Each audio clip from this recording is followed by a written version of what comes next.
더밀크의 매그니피센트 세븐 웨비나에 참석하신 여러분들 진심으로 환영합니다. 저는 오늘 웨비나 사회를 맡은 더밀크의 권순우입니다. 오늘 웨비나는 매그니피센트 세븐 AI 서부 시대가 시작됐다라는 주제로 준비를 했습니다. 다 아시다시피 2023년 기술신 생성 AI가 다 했다라고 말해도 과언이 아닐 정도로 생성 AI를 중심으로 커다란 변화의 시기를 맞고 있습니다. 올 상반기 애플, 알파벳, 아마존과 같은 빅테크 기업들 놀라운 주가 상승률을 기록을 했고요. 또 엔비디아가 생성 AI 산업 인프라로 부상을 하면서 빅테크 기업에 등극을 했습니다. 테슬라 역시 충전 인프라와 AI 기술을 앞세워서 올해 주가가 120%나 뛰었습니다. 이 기업들을 매그니피센트 세븐이라고 부르는 이유입니다. 매그니피센트 세븐이란 용어는 1960년대 서부 영화 황야의 7인에서 영감을 받았는데요. 최근 월가에서도 차용되고 있습니다. 이 7개 기업 생성 AI를 무기로 기술 업계를 주도하면서 영향력을 계속 확대해 나가고 있습니다. 오늘 웨비나는 2023 빅테크 분석 리포트 매그니피센트 세븐 발간을 기념해서 기획이 됐습니다. 오늘 웨비나를 통해서 어떤 기업들이 매그니피센트 세븐에 포함이 됐는지, 그들의 기술 전략은 또 무엇인지, 향후 기업들의 주가 전망 어떤지에 대한 더밀크의 분석 내용 확인하실 수 있습니다. 이제 본격적으로 웨비나 시작해 보도록 하겠습니다. 첫 번째 세션, 박원익 더밀크 테크 팀장이 빅테크의 AI 트렌드를 주제로 말씀 전해 주시겠고요. 두 번째 세션에서는 투자 팀장으로 있는 크리스천 기자가 빅테크 기업 분석과 주가 전망, 인사이트 전해 드릴 예정입니다. 각 세션 후에는 질의응답 시간이 마련이 되어 있습니다. 이번 웨비나 당초에 유료로 기획이 됐으나 한국투자신탁운용의 후원을 통해서 더 많은 분들께 지식을 전해드리고 또 투자 및 기업의 의사결정에 도움을 드리자는 취지로 무료로 개최하게 됐습니다. 한국투자신탁운용에 감사를 드립니다. 한국투자신탁운용, 한국 시간으로 바로 오늘입니다. 미국의 대표 빅테크 종목에 투자하는 상장지수 펀드 3종을 상장을 했습니다. 에이스 미국 빅테크 탑7 플러스 시리즈입니다. 현재 매그니피센트 세븐 기업을 보유하고 있는 투자자들을 대상으로 상품권을 받을 수 있는 이벤트 진행을 하고 있습니다. 17일까지 진행이 된다고 하는데요. 많은 관심 부탁드리겠습니다. 그러면 첫 번째 세션 시작하도록 하겠습니다. 첫 세션 박원익 기자가 준비했습니다. 박원익 기자는 미국 전역에서 열리는 각종 기술 컨퍼런스 현장을 누비면서 생생한 기술 혁신 트렌드 전해드리고 있습니다. 특히 올해 생성 AI 등장으로 기술업계의 트렌드 변화를 기민하게 다루고 있는데요. 지금부터 빅테크 세븐의 AI 전략 들어보도록 하겠습니다. 박 기자님, 네, 안녕하세요. 네, 안녕하세요. 네, 시작해 주시면 될 것 같습니다. 알겠습니다. 제가 화면 공유하고 바로 시작하도록 하겠습니다.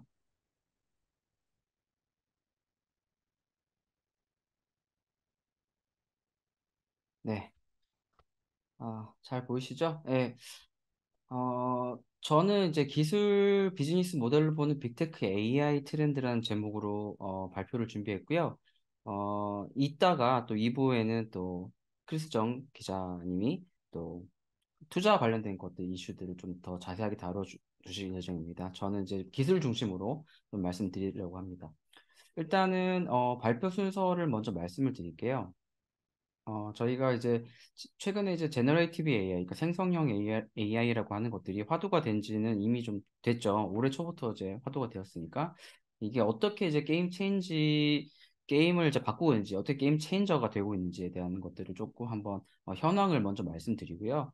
그 다음에 제너레이티브 AI 핵심 테크 스택, 그러니까 조금 기술적으로 좀 구분해서 각 빅테크들이 어떤 식으로 좀 분포하고 있는지, 그리고 이제 다음으로 빅테크 세븐, 지금 오늘 그 웨비나 주제인 매그니피센트 세븐에 해당하는 빅테크들 각각의 전략과 경쟁력 이것들을 좀 한번 또 짚어보는 시간 마련했습니다. 그리고 마지막으로 제너레티브 AI의 기술 트렌드 전망 이렇게 발표를 해드리겠습니다.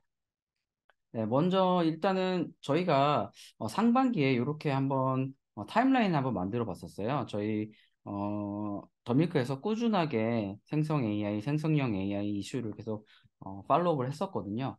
그러다 보니까 이제 기사들도 쭉 써왔고 어떤 일들이 있었는지에 대해서 이제 상반기에 마감하는 정리하는 기사를 한번 냈었는데 거기에 들어간 표입니다. 보시면은 이제 순서별로 어떤 일들이 중요 사건들이 있었는지 한번 쭉 보실 수가 있는데요. 뭐 올해 초에 뭐 챗GPT가 가장 공개가 되면서 화제가 됐었고요. 그다음에 구글이라든지 뭐 마이크로소프트 빙 잇따라서 이제 발표가 됐습니다. 그래서 요거는 한번 내용을 읽어보시면 될 것 같고요. 어, 그 제너레이티브 AI가 어떻게 이제 지금 이제 게임 체인저가 되었는지에 대해서 제가 좀 힌트를 본 컨퍼런스가 있습니다. 이게 지금 이제 젠 AI 컨퍼런스라고 올해 2월에 샌프란시스코에서 열렸었거든요. 제가 직접 현장을 가서 이제 취재하면서 또 많은 이야기를 들었고 또 여기는 이 사진도 제가 직접 찍은 사진이거든요. 보시면은 상당히 많은 이제 업계 관계자들, 개발자분들, 투자자분들, 뭐 스타트업 파운더분들 다 모여서 이제 새로운 트렌드, 새로운 이제 변화에 대해서 되게 관심 많이 가졌는데 여기서 좀 인상 깊었던 내용이 이런 말이 나왔어요. 그 스타트업 파운더 중에 우리는 타임머신을 어, 어, 개발한 것 같다. 그런 느낌을 갖는다라고 얘기를 하더라고요. 그 생성형 AI가 너무나 효율이 이제 뛰어나다 보니까 시간을 절약해주고 그러다 보니까 시간을 마음대로 왔다 갔다 할 수 있는 타임머신 정도의 위력을 나타내는 것이 아니냐 이런 얘기가 나왔었습니다. 왜 그러냐고 했을 때 요 장표를 한번 보시면 좀 이해가 되실 거예요. 이게 이제 지금은 이제 생성 AI 기반으로 코딩을 도와주는 그러니까 코드 자동 생성이라고 하는데 그런 도구들이 되게 많이 나와 있습니다. 뭐 마이크로소프트뿐만 아니라 이거는 이제 마이크로소프트가 인수한 기터브 중심으로 이제 만들어진 기터브 코파일럿에 관한 내용인데요. 그뿐만 아니라 뭐 챗GPT도 코드 인터프리터 같은 이제 코드 생성 프로그램 내놨고 코드 위스퍼러 같은 이제 아마존도 그런 이제 코드 자동 생성 도구들을 다 내놓고 있습니다. 그래서 이게 지금 이미 대세가 되었는데요. 보시면 얼마만큼 생산성이 높아졌는지 아실 수가 있어요. 그래서 코드 작성, 컴퓨터 이제 코드를 짤 때 시간이 55% 정도 빨리 할 수 있다고 이렇게 나오고요. 그리고 지금 현재 만들어지고 있는 코드의 46%는 이런 이제 생성형 AI 도구의 힘을 빌어서 하고 있다라고 보시면 될 것 같습니다.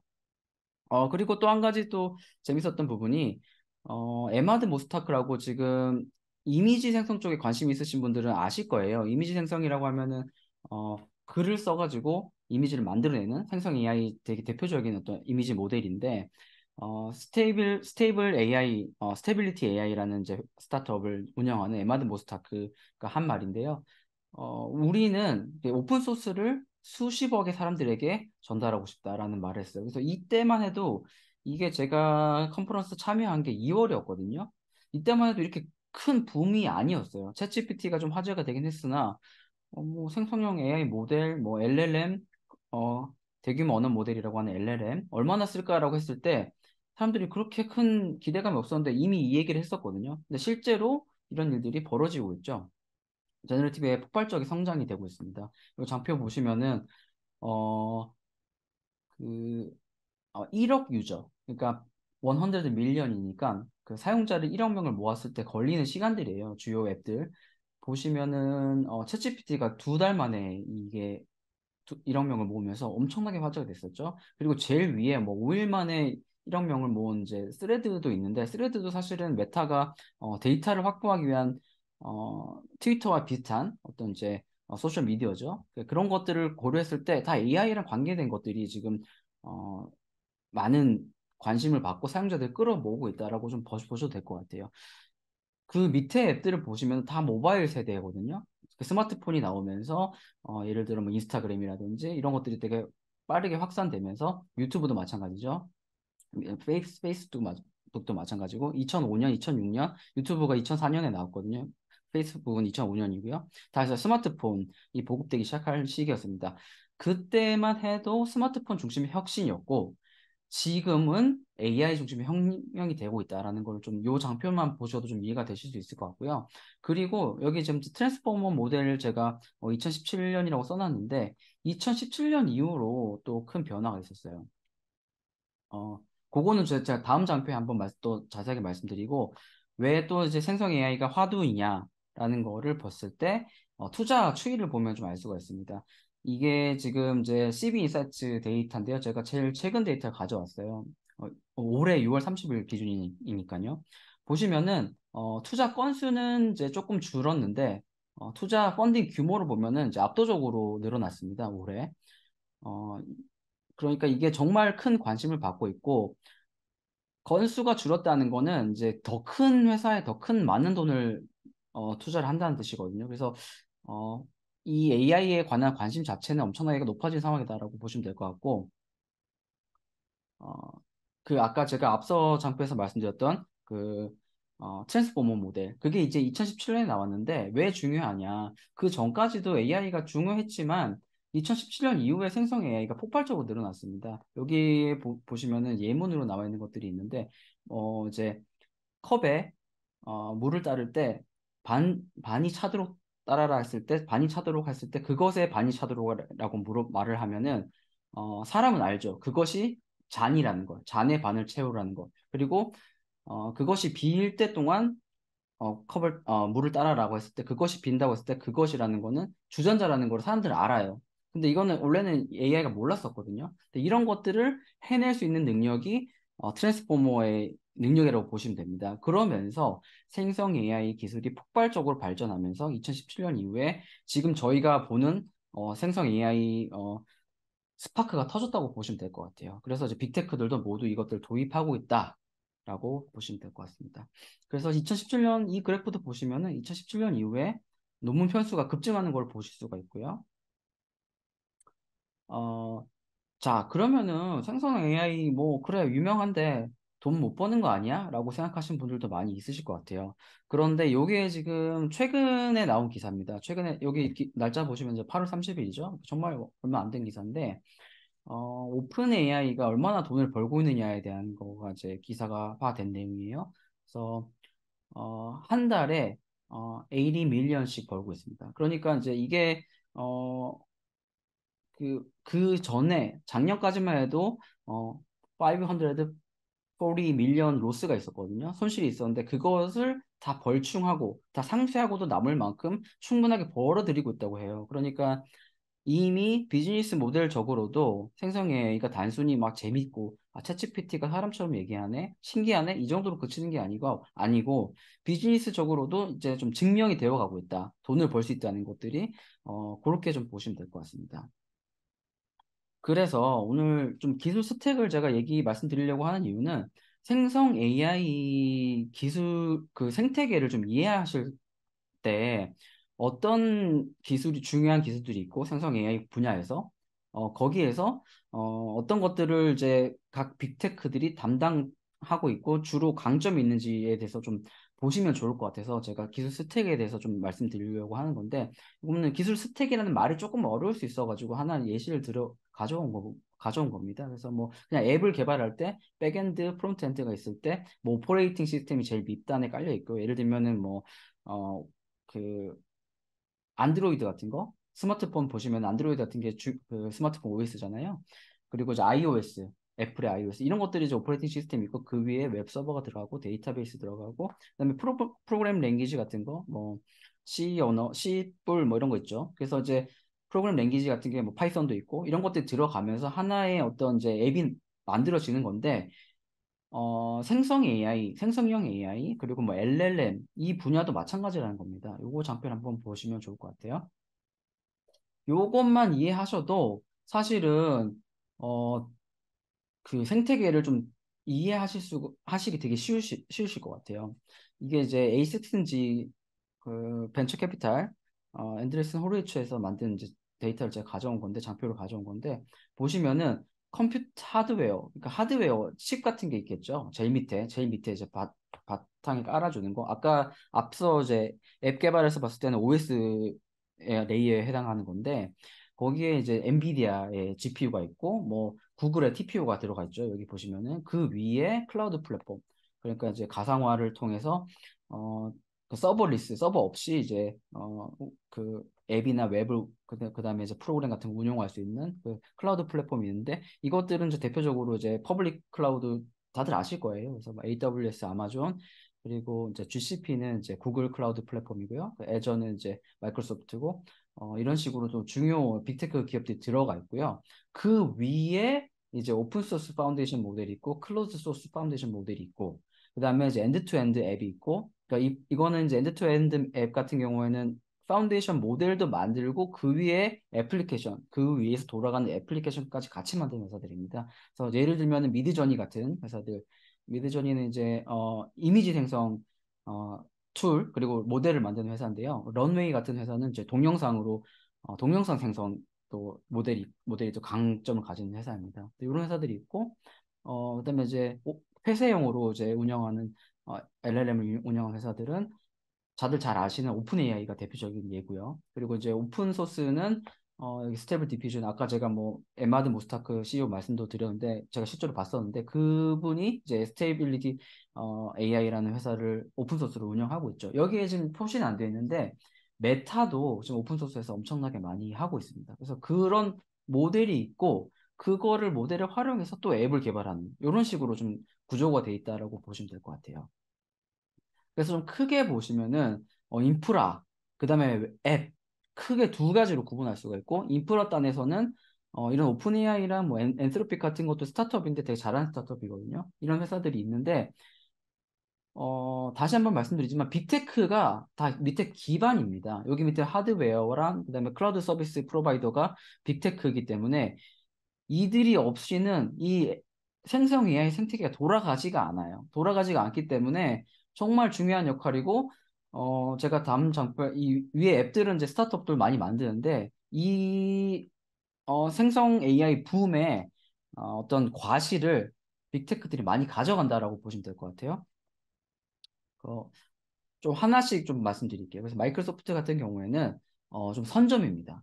먼저 치고 나가는 전략을 취했죠. 그래서 오픈 AI와 동맹을 하고 코파일럿을 앞세운 생산성 혁신을 했는데 예를 들면은 뭐 PPT, 파워포인트 만드는 거 다 AI가 만들어주는 거 이런 걸 제일 먼저 보여줬어요. 그리고 이걸 다 따라하고 있거든요, 지금. 그래서 마이크로소프트랑 오픈 AI가 먼저 가는 길을 개척했다는 한 거는 확실하고요. 그리고 또 여기서 한 가지 좀 그 말씀드리고 싶은 게 마이크로소프트가 이 분야가 그 프로덕티비티 분야에 이제 어, 도구들이 매출의 한 30%를 차지합니다. 오피스 같은 것들. 그러니까 여기에 강조를 많이 하는 거예요. 그래서 일반인들이 파워포인트를 AI 기술을 쓰면은 코파일럿이 옛날에는 10%밖에 못했는데 이제는 기능을 나머지 90%다 쓸 수 있다. 저희도 사실 파워포인트 기능 모르는 거 많잖아요. 엑셀도 모르는 거 많고. 근데 그런 것들을 AI가 해준다. 이런 것들이 매출이랑 연관이 돼 있는 거죠. 마이크로소프트의 이제 오피스 프로덕이 이제 매출의 비중의 30% 차지하기 때문에 이쪽에 포커스를 두는 겁니다. 마이크로소프트는. 그래서 요거 기준으로 이렇게 생태계를 확장하고 보시면은 이제 디지털 월드로 나가는 거죠. 그래서 코파일럿이 중심이 되는 거고, 그 업무용 툴, 오피스를 중심으로 내가 생산성을 높여줄게, 효율을 높여줄게, 이 메시지를 계속 던지고 있습니다. 마이크로소프트는. 그 다음에 구글 같은 경우에는 좀 안정적이고 점진적 확대를, 하는 전략을 취하고 있다고 보시면 되는데, 왜냐하면은 기술력에 대해서는 원래부터 투자를 많이 하고 기술력에 강점이 있기 때문에 그리고 빅테크다 보니까 AI에 대한 반감, 뭐 일자리를 이제 뺏어간다든지 아니면은 뭐, 그 조작된 정보, 그러니까 만들어진 것들이 어떤 사회적 해악을 끼치거나 할루시네이션이라고 하죠. 그뭐 거짓 정보 이런 것들, 환각 현상 이런 것들이 사회적인 병리 아니면은 폐해를 낳을 수도 있기 때문에 구글은 되게 조심스러운 입장을 취했어요, 처음부터. 그러면서 근데 되게 탄탄한 기술을 가지고 있어서 지금 제가 최근에도 구글 출장을 다녀왔는데 클라우드 출장을 다녀왔는데 정말 어마어마한 힘을 좀 느꼈습니다. 구글의 힘을. 그래서 인프라랑 자체 기술력을 다 가지고 있는 회사고요. 그래서 요거는 2월 달에 좀 급하게 이제 그 바드를 발표하면서 조금 실수가 있었는데 그거를 다시 상쇄하는 그런 내용입니다. 요게 지금 제가 바로 지난달 말에 샌프란시스코에서 열리는 이제 구글 클라우드 네스트에 가서 직접 제가 찍은 사진이에요. 그래서 순다르 피차이 알파벳 CEO, 구글 CEO가 나와서 AI에 대해서 강조하고 구글의 전략에 대해서 설명해 줬습니다. 말씀드린 것처럼 엔비디아와의 또 협업을 또 발표해서 좀 깜짝 반응을 불러일으켰고요. 구글이 자체적으로 또 강점이 있는 것도 아까 앞에서도 하드웨어가 나왔었는데 TPU라고 하는 이제 텐서 처리 장치 자체 개발하는 TPU가 있습니다. 이게 실물입니다. 제가 실제로 봤고요. 이것들도 이제 5세대까지 나와서 되게 강력한 기술력을 가지고 있다라고 보시면 될 것 같습니다. 그러다 보니까 좀 클라우드라든지 이쪽에 인프라 쪽에 좀 얘기를 많이 하고요. 이런 거는 이제 소비자 대면 B2C 서비스예요. 이런 것들도 개선하는데 이 분야에 대해서는 이게 너무 많이 바뀌면은 광고 시장에 조금 이제 변동이 있을 수가 있거든요. 그래서 구글은 이 부분에 대해서는 오히려 이런 게 있다라는 정도로만 하고 있고 어, 강조점은 클라우드에 강조점이 있다고 보시면 될 것 같습니다. 조금 제가 빨리 좀 말씀드릴게요. 그래서 이제 아마존도 마찬가지로 동맹 기반 생태계 확장, 클라우드에 좀 강점이 있고, 그다음에 AI 플랫폼을 강조하고 있고요. 그래서 요거는 이제 제가 이제 라스베가스에서 취재한 리인벤트였는데 이때도 아마존 여기 보시면은 세이지 메이커라고 돼 있죠. 이게 이제 머신러닝 플랫폼입니다. 머신러닝을 개발할 수 있는 플랫폼, 머신러닝 그 제품이라든지 그런 것들을 개발할 수 있는데 요 현대차 사례를 들면서 아마존 세이지 메이커 고객사 수가 2021년 대비 200% 급증했다. 우리의 그 머신러닝 플랫폼 많이 쓰고 있다. 이렇게 강조를 많이 하고요. 이거는 이제 최근에 또 뉴욕에서 있었던 행사인데 여기서도 아마존 베드록이라고 해서 파운데이션 모델을 우리 플랫폼에 들어오면 쓸 수 있다. 그래서 뭐 아까 그 스테빌리티 AI 같은 경우도 여기 들어가 있거든요. 코이어라는 이제 또 회사도 들어가 있고 또 이런 것들을 어, 많이 보여주고 있고 메타는 조금 다릅니다. 메타는 이제 클라우드 비즈니스를 안 하죠. 그러다 보니까 퍼블릭 클라우드 비즈니스 안 하다 보니까 메타는 사실 광고 매출이거든요, 모든 게.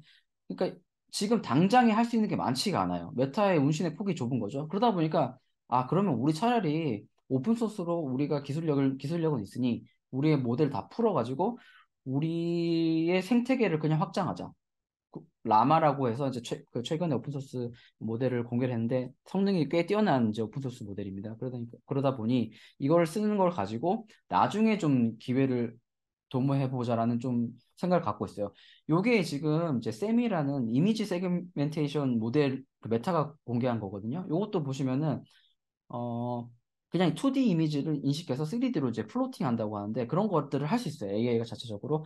이런 것들을 무료로 다 풀었어요. 메타는 왜 이런 짓을 하고 있냐? 당장 돈은 안 되지만, 메타는 좀 다음 플랫폼을 보는 것 같아요. 다음 플랫폼이라고 하면 이제 메타버스죠. 메타버스 말 그대로. 그러니까, 헤드셋도 만들고 있잖아요. 그러니까 그거를 기반으로 예를 들어 이제 메타버스 환경에서 뭔가 그 메타의 어, 오큘러스 그 플랫폼이 확장이 되면은 그 안에서는 또 헤게모니를 잡을 수 있다라는 좀 전략을 가지고 AI를 좀 접목해서 개발하고 있다라고 좀 보시면 될 것 같습니다. 그리고 애플이 또 내일이 이제 애플 아이폰 새로운 모델이 발표되는데 애플은 또 대화형 AI에서 B2C 애플리케이션을 좀 강조하고 있어요. 그래서 B2C 애플리케이션이라고 하면은 어, 시리, 시리 같은 것들을 더 이제 AI, LLM을 활용해서 더 성능을 끌어올리는 거죠. 그런 것들을 많이 하고서 이제 말로 하면은 뭐 친구한테 자동으로 GIF 파일을 만들어서 보내줄 수 있다라든지 이런 것들을 좀 연구하고 있다고 해요. 그래서 조금 포커스가 다 다릅니다. B2C, 일반 대중에 좀 포커스를 두고 있고요. 애플은. 그리고 이런 것들도 이제 최근에 뭐 리서치 하이라이트에서 이제 애플의 홈페이지 가시면은 찾으실 수 있는데 이런 것들도 애플이 지금 뭐 생생히 아무것도 안 하는 거 있는 거 아니냐라고 좀 오해하신 분도 계신데 아닙니다. 애플 다 열심히 하고 있고요. 관련 그 전문 인력도 많이 보유하고 있고 구글에서 오신 분들도 애플에서 이 프로젝트 리드하신 분 계시고 AJAX라 그래가지고 자체적인 또 프레임워크, AI 프레임워크도 만들고 있습니다. 그래서 애플도 무시할 수 없다라고 말씀드리고 싶고요. 테슬라는 뭐 다들 잘 아실 거예요. 하드웨어 퍼스트. 그러니까 일단은 뭐 전기차를 만드는 회사다 보니까 하드웨어 기반으로 도로에서 이제 데이터를 많이 확보할 수 있죠. 실제 데이터, 주행 데이터 같은 것들 그런 걸 가지고 좀 조금 AI를 더 고도화할 수 있다라는 전략을 취하고 있고요. 최근에 이제 이거는 뭐 일론 머스크가 그 트위터를 인수해가지고 데이터를 학습하겠다고 아예 밝혔어요. 여기 다음 보시면은 이게 좀 그 내용이거든요. 이 사용자 약관을 바꿨습니다. 이게 되게 최근에 바꾼 건데 보시면은 train our machine learning or artificial intelligence로 돼 있어요. 모델.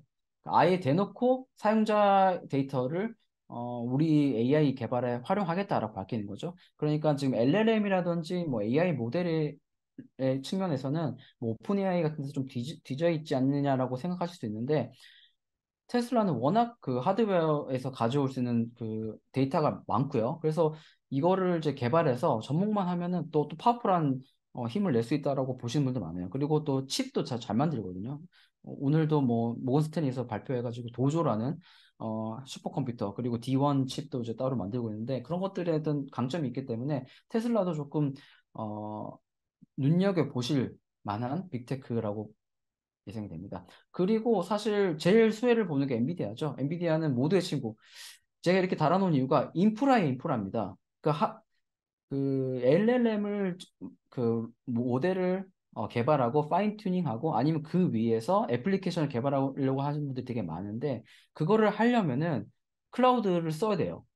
왜냐면 GPU를 이제 클라우드로 많이 이제 직접 그 서버를 다 구축하고 GPU를 만들어서 그 확보해서 하기 어렵기 때문에 지금 GPU 수요가 치솟고 있고 공급은 딸리는 상황이거든요. 그러니까 어려운 상황에서 클라우드를 써야 되는데 근데 그 클라우드 업체들도 지금 그 클라우드 업체들의 그 컴퓨팅을 뒷받침해주는 거는 엔비디아인 겁니다. 그러니까 엔비디아는 또 인프라가 되는 거죠. 그러다 보니까 정말 이 주가가 계속 오르고 많이 수혜를 봤던 것 같고 앞서 구글이랑 그 협력해서 클라우드 젠슨 왕이 무대에 등장했었는데 마이크로소프트하고도 협력하고 있고요. 아마존과도 하고 있고 다 하고 그 클라우드 업체들과 다 하고 있습니다. 그래서 정말 어떻게 보면 꽃놀이패를 들고 있는 회사라고 좀 말씀드리고 싶습니다. 요거는 뭐 그 오픈 AI에 있는 그 엔지니어가 트위터에 올린 건데 요즘에 최근에 현황을 좀 보여주는 거예요. 엔비디아의 GPU를 구하기 위해서 지금 실리콘밸리가 난리가 났다라는 거를 지금 보여주는 거거든요. 다들 서로 구하려고 어디가 몇 개 있고 이거를 막 카운팅하고 있어요. 그래서 워낙 부족하니까 여기 보시면 다 이게 approximately 그러니까 약 얼마 정도 가지고 있다 이런 것들 다 지금 막 추산해서 추측해서 막 사람들 얘기하고 있거든요. 그 정도로 화제다. 엔비디아의 A100, 그다음에 H100, 그 다음 모델 그 업그레이드 된 어떤 GPU인데요. AI 가속기 그런 것들에 대한 얘기들이 많이 나오고 있습니다. 자, 이제 뭐 제가 좀 빨리 말씀드렸는데 거의 마지막이고요. 결론을 조금 테이크어웨이를 뭐 말씀드리면은 최초가 아니어도 좀 기회가 있다. 이거는 이제 제가 얘기를 했는데 줌도 지금 화상회의에 AI를 결합해가지고 생성형 AI 결합해가지고 유료 고객한테는 이제 그 기능 자체를 무료로 제공하고 있어요. 내가 늦게 들어갔을 때 그 못 들어갔던 내용을 다시 요약해서 전달해 준다거나 이런 것들을 마이크로소프트가 먼저 했거든요. 근데 다 따라가고 참 약간 이제 평준화되고 있는 그러니까 기회는 있다.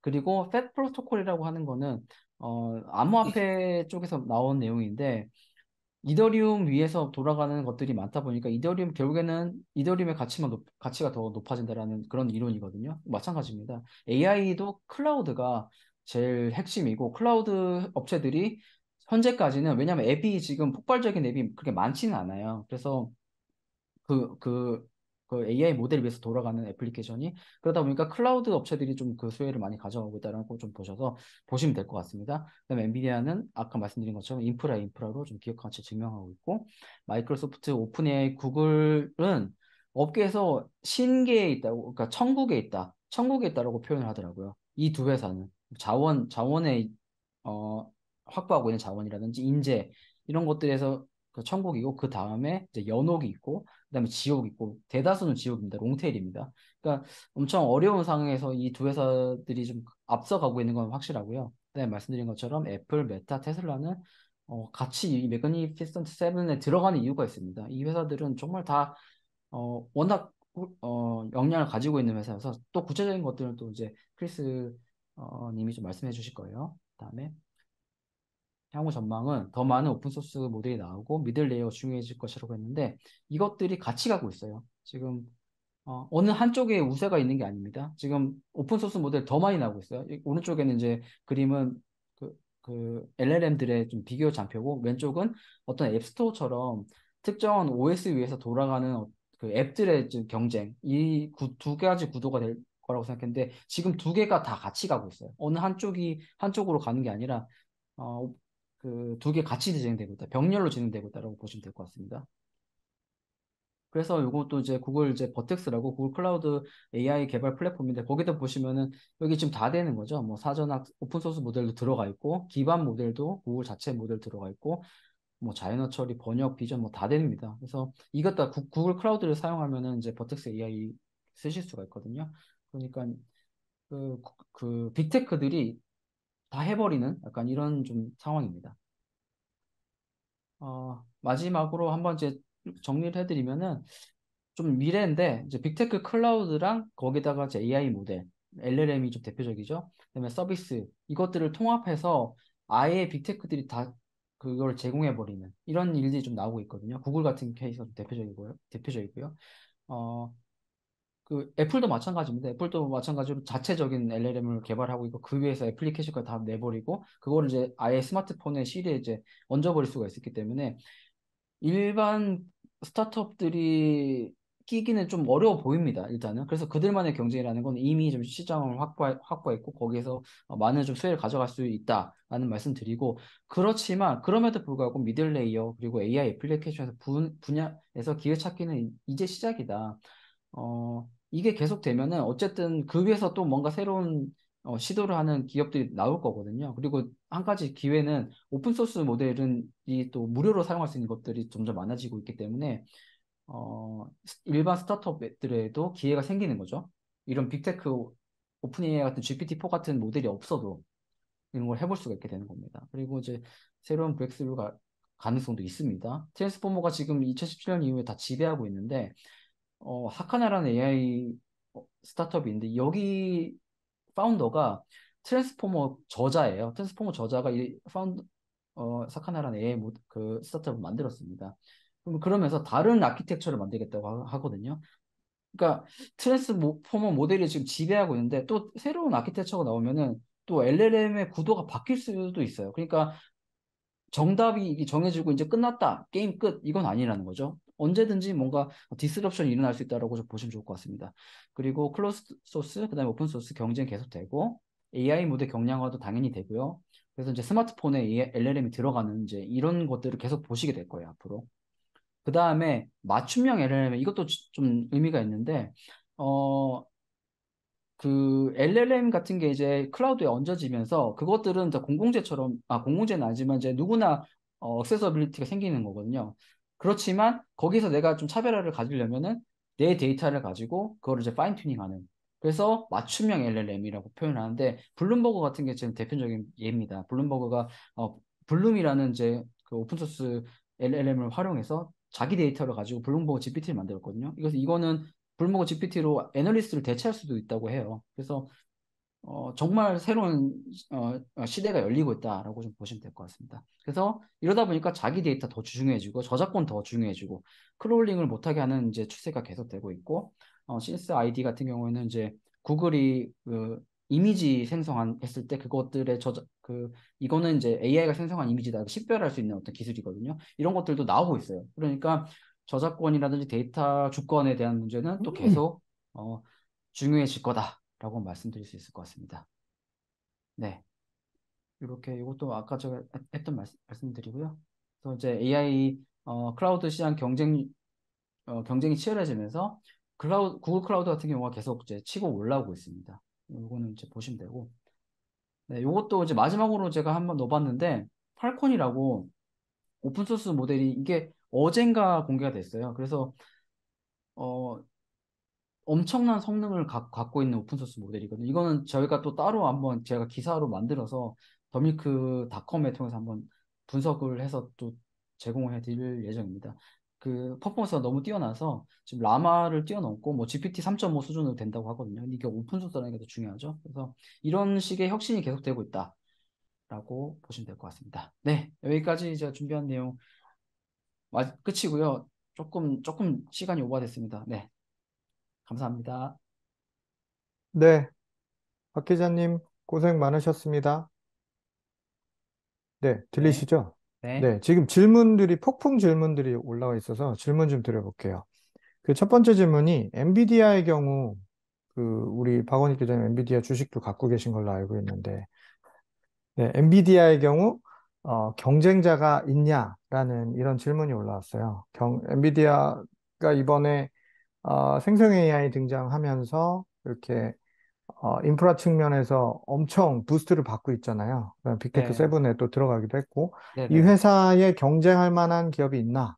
이거에 대한 질문, 어, 답변 해주시면 좋을 것 같습니다. 그게 참 어려운 질문인데, 저가 뭐, 제가 반도체를 여기에서 전공하신 분들만큼 모르지만, 제가 들은 얘기를 전달해 드릴게요. 여기 업계 전문가분들 얘기를 제가 들은 것들이 있는데, 어, 그, 구글이 TPU라고 지금 TPU 5세대까지 나왔거든요. 자체 개발하는 AI 가속기를 내놓고 있는데, 성능이 엔비디아 GPU를 못 따라간다고 하더라고요. 그래서 구글 같이 자원이 풍부하고 어, 훌륭한 분도 되게 많잖아요. 구글에서 엔지니어들. 그런데도 엔비디아 아직 못 따라간대요. 그래서 조금 앞서 있는 거는 맞다고 하고, 그럼에도 불구하고 경쟁은 계속 되고 있다. 그래서 AMD 같은 경우도 이제 계속 뭔가, 어, 엔비디아의 아성에 도전하려는 시도는 하는데, 아직은 뭐 못 따라간다고 하고, 뭐 반도체 자체도 있지만, 어, 쿠다라는 또 이제 그 소프트웨어 아키텍처가 있기 때문에 그것도 강점이 있고요.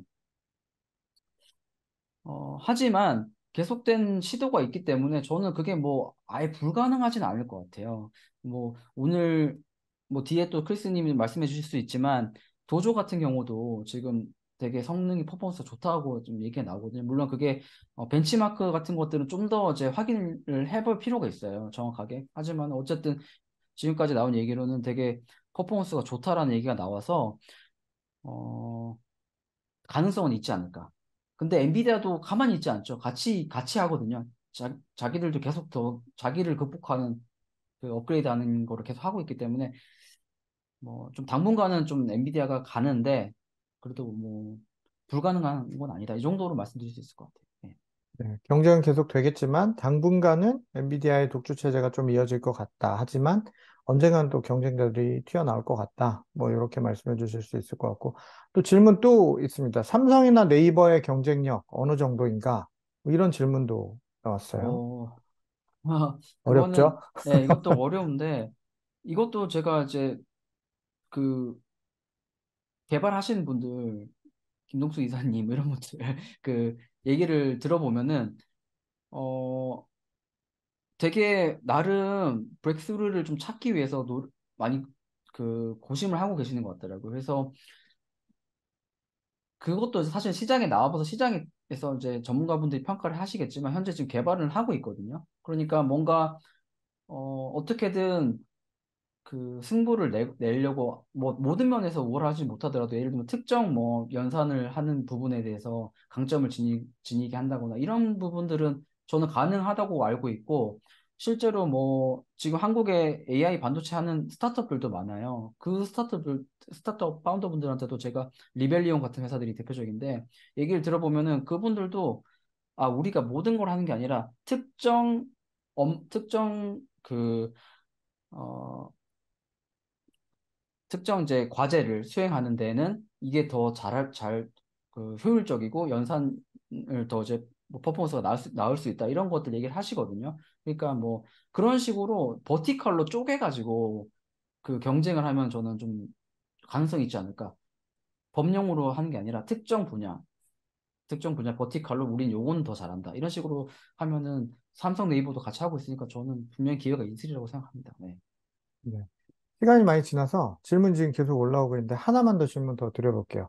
허깅 페이스 어떤 역할을 하냐? 뭐 이런 질문 하나 있었습니다. 아, 네. 허깅 페이스는 지금은 이제 그 오픈소스 모델을 어, 모아놓는 집합소 같은 거라고 좀 보시면 될 것 같아요. 그러니까 그 기터브라고 해서 이제 어, 그 코딩할 때 소스 코드 같은 걸 모아놓는 그런 이제 저장소 같은 게 있었거든요. 그래서 Git 저장소라고 하는데 소스 코드 저장소라고 하는데 그 역할을 AI 뭐 모델 그리고 LLM 같은 것들 특히 오픈 소스 중심으로 이렇게 돌아가고 있고요. 그래서 그런 것들을 이제 접할 수 있는 플랫폼 역할을 하고 있고 커뮤니티 역할도 하고 있고 어, 네.